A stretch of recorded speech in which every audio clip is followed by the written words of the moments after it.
Assalamualaikum warahmatullahi wabarakatuh.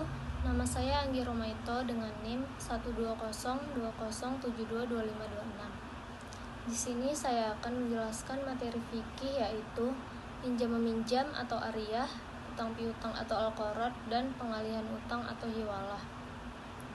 Yang pertama, ariyah. Pengertian ariyah menurut etimologi, ariyah berarti datang dan pergi. Menurut terminologi, syara ulama fikih berbeda pendapat dalam mendefinisikannya, antara lain: 1. Menurut Imam Zarkashi dan ulama Malikiyah, kepemilikan atas manfaat suatu benda tanpa pengganti, sedangkan menurut ulama Syafi'iyah dan Hambaliyah, pembolehan untuk mengambil manfaat tanpa pengganti. Dan menurut Amir Syarifuddin berpendapat bahwa ariyah adalah transaksi atas manfaat suatu benda atau barang tanpa imbalan. Jadi yang dimaksud dengan ariyah adalah memberikan manfaat suatu barang dari seseorang kepada orang lain secara cuma-cuma atau gratis. Bila digantikan dengan sesuatu atau ada imbalannya, hal itu tidak dapat disebut ariyah. Dalam bahasa kita, ariyah dapat disebut juga dengan praktek pinjam-meminjam. Adapun dasar hukum ariyah yaitu Al-Quran, surat Al-Maidah ayat 2 yang artinya, "Hai orang-orang yang beriman, janganlah kamu melanggar syiar-syiar Allah, dan jangan melanggar kehormatan bulan-bulan haram, dan jangan mengganggu binatang-binatang hadnya dan binatang-binatang qalaid, dan jangan pula mengganggu orang-orang yang mengunjungi Baitullah sedang mereka mencari kurnia dan keridhaan dari Tuhannya. Dan apabila kamu telah menyelesaikan ibadah haji, maka bolehlah berburu.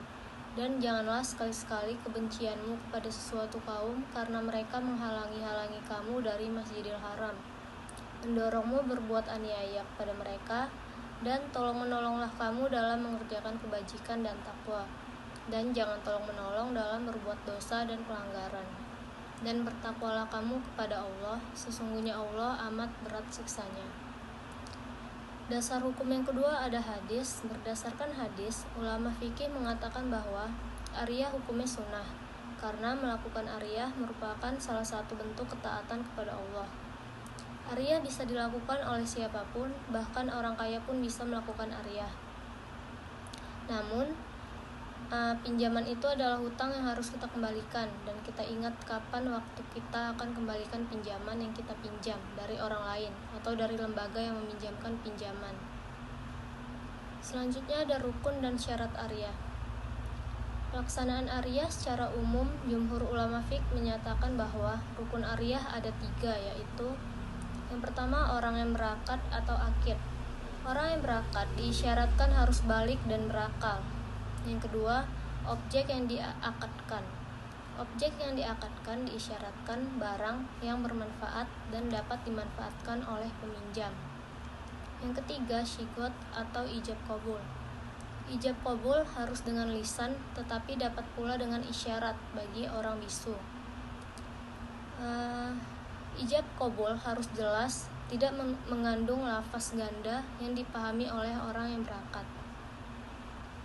Selanjutnya materi qarad. Pengertian qarad secara etimologi, qarad bermakna memutus atau memotong. Sedangkan dalam literatur fiqh terdapat banyak pendapat terkait dengan qarad. Yang pertama, berdasarkan pendapat Syafi'iyah yang dikutip oleh Ahmad Wardi Muslik ialah: Syafi'iyah berpendapat bahwa qarad atau utang piutang dalam istilah syariat dimaknakan dengan sesuatu yang diberikan kepada orang lain yang pada suatu saat harus dikembalikan. Sedangkan berdasarkan pendapat Hanifiyah yang dikutip oleh Wahbah Az-Zuhaili, al-qarad atau utang piutang ialah harta yang memiliki kesepadanan yang diberikan untuk ditagih kembali, atau dengan kata lain, suatu transaksi yang dimaksudkan untuk memberikan harta yang memiliki kesepadanan kepada orang lain untuk dikembalikan yang sepadan dengan itu. Jadi dapat dipahami bahwa qarad atau utang piutang ialah akad yang dilaksanakan oleh dua orang bila mana di antara dua orang tersebut mengambil kepemilikan harta dari lainnya, dan ia menghabiskan harta tersebut untuk kepentingannya. Kemudian ia harus mengembalikan harta tersebut senilai dengan apa yang diambilnya dahulu. Atau suatu akad antara dua pihak bila mana Pihak pertama menyerahkan uang atau barang kepada pihak kedua, guna dimanfaatkan dengan ketentuan bahwa uang atau barang tersebut harus dikembalikan persis seperti apa yang ia terima dari pihak pertama. Adapun dasar hukum dari Qorad ini, yang pertama Al-Quran surat Al-Baqarah ayat 245 yang artinya, siapakah yang mau memberi pinjaman kepada Allah, pinjaman yang baik, menafkahkan hartanya di jalan Allah, maka Allah akan memperlipat gandakan pembayaran kepadanya dengan lipat ganda yang banyak. Dan Allah menyempitkan dan melapangkan rezeki, dan kepadanya lah kamu dikembalikan. Yang kedua, hadis dari Ibnu Mas'ud bahwa Rasulullah SAW bersabda, tidak ada seorang muslim yang menukarkan kepada seorang muslim Qorad 2 kali, maka seperti sedekah sekali. Hadis riwayat Ibnu Majah dan Ibnu Hibban. Selanjutnya pun ada rukun dan syarat Qorad. Yang pertama, akid atau orang yang berutang dan berpiutang. 4 orang yang tidak sah akadnya ialah anak kecil, baik yang sudah muwais maupun yang belum muwais. Yang kedua, orang gila. Yang ketiga, hamba sahaya walaupun mukallaf. Dan yang keempat, orang buta. Selanjutnya, objek utang.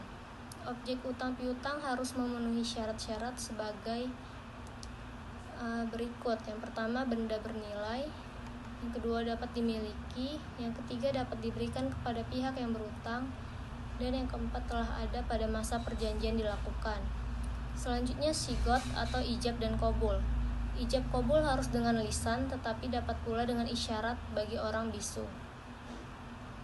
Materi selanjutnya yaitu hiwalah. Pengertian hiwalah, menurut bahasa, hiwalah berarti memindahkan atau mengoperkan. Sedangkan pengertian hiwalah menurut istilah, para ulama berbeda-beda dalam mendefinisikannya. Antara lain, menurut Hanafiyah, yang dimaksud dengan hiwalah adalah memindahkan tagihan dari tanggung jawab yang berutang kepada yang lain yang punya tanggung jawab kewajiban pula. Sedangkan menurut Syafi'i, Maliki, dan Hanbali, hiwalah adalah pemindahan atau pengalihan hak untuk menuntut pembayaran hutang dari satu pihak kepada pihak yang lain.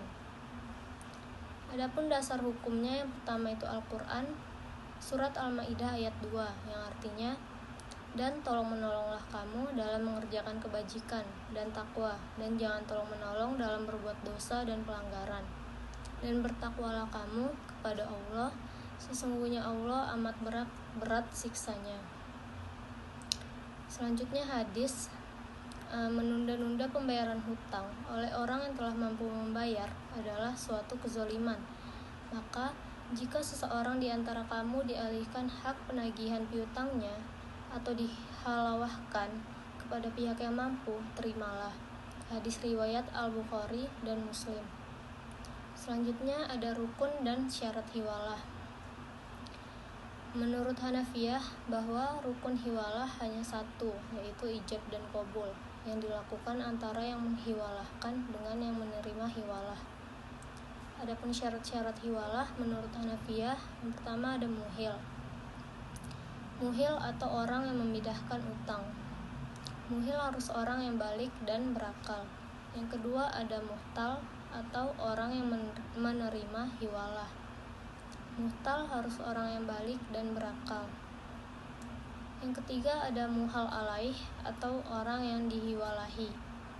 Juga diisyaratkan balik dan berakal dan meridoi. Yang keempat adanya utang muhil kepada muhal alaih dan utang muhtal kepada muhil.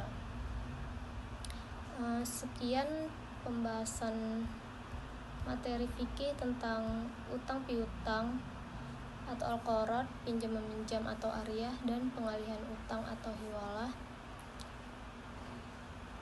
Maaf apabila masih banyak kekurangan dan kesalahan. Saya tutup. Wassalamualaikum warahmatullahi wabarakatuh.